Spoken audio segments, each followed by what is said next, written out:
বর্জনীয় এক নাম্বার, বিলম্বে ইফতার করবেন না কখনো। এক নাম্বার, দেরি করে ইফতার করা নিষিদ্ধ। ইহুদিরা দেরি করে ইফতার করে। লা ইয়াজালুন নাসু আলা খাইরিন মা আজ্জালুল ফিতরা। বিশ্বনবী বলেছেন, এই উম্মত যতদিন আগে আগে ইফতার করবে, এই উম্মতের কপাল থেকে কল্যাণ কেউ ছিনিয়ে নিতে পারবে না। চিল্লায় বলেন ঠিক কিনা? আজানের জন্য বসে থাকবেন না, সময় দেখবেন। স্থানীয় সময় যখন সূর্যাস্ত হওয়া মাত্রই বিসমিল্লাহ, খেজুর খেয়ে ফেলবো। পারবেন তো নাকি দেরি করবেন? 2 নাম্বার, রমাদানের পবিত্রতা বজায় রাখবো। কোনো তর্ক বিতর্ক অশ্লীলতায় আমরা জড়াবো না, ঝগড়া করবো না, সরাসরিও না, ফেসবুকেও না। করবেন কেউ গালি দিলে বলবেন ইন্নিমরুন সায়েম, আমি রোজাদার। আল্লাহর হাবিব শিখিয়েছেন, কেউ যদি তোমার গালি দেয়, কটু কথা বলে, অশ্লীল কথা বলে, রমজানে তুমিও বলতে পারবে না। তুমি বলতে পারবা ইন্নিমরুন সায়েম, আমি রোজাদার। আজকে থেকে নিয়ত করেন, রমজানে কেউ গালি দিলে আপনি একটা গালি দিবেন নাকি? কি বলবেন? রোজাদার, রমজানের পবিত্রতা আমি ভঙ্গ করতে পারবো না। অশ্লীল নাটক সিনেমা আমরা দেখবো না। যে রমজানে মিথ্যা কথা, মিথ্যা কাজ, মিথ্যা সাক্ষী ছাড়তে পারে নাই, তার না খেয়ে থাকা, উপবাস থাকা দিয়ে আল্লাহর কিছু যায় আসে না। এজন্য মিথ্যার সাথে আমাদের কোনো সম্পর্ক আছে? মিথ্যা বলবো না। 4 নাম্বার, অপচয় করব না।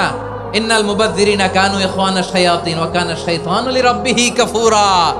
অপচয়কারী শয়তানের ভাই। আচ্ছা, যে শয়তানের ভাই ও নিজেও আরেকটা কি? শয়তান। যে শয়তানের ভাই ও নিজেও আরেকটা কি? অপচয় করবো না। ইফতারি করতে যে আমরা অনেকে অপচয় করি, এগুলো করবেন আপনারা না। অপচয় করবো না। 5 নাম্বারে, রিয়া, লোক দেখানো ইবাদত আমরা করবো না। লোক দেখানোর জন্য নামাজ, রোজা, জিকির, তেলাওয়াত, দান, সদকা এগুলো করলে আল্লাহর দরবারে এগুলো কবুল হবে।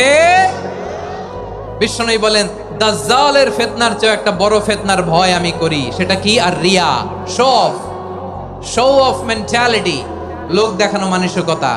এটা থেকে আমরা বিরত থাকবো ইনশাআল্লাহ। 6 নাম্বার, অনেক গুরুত্বপূর্ণ। ব্যবসায়ী ভাইয়েরা, ব্যবসা করেন কারা কারা? হাত তুলে দেখান তো আমারে। মাশাআল্লাহ, হাত নামান।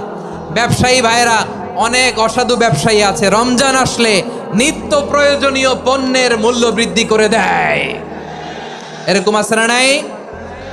এগুলো করবেন না। মজুদদারি করবেন না। পণ্যের কৃত্রিম সংকট বাজারে করবেন না।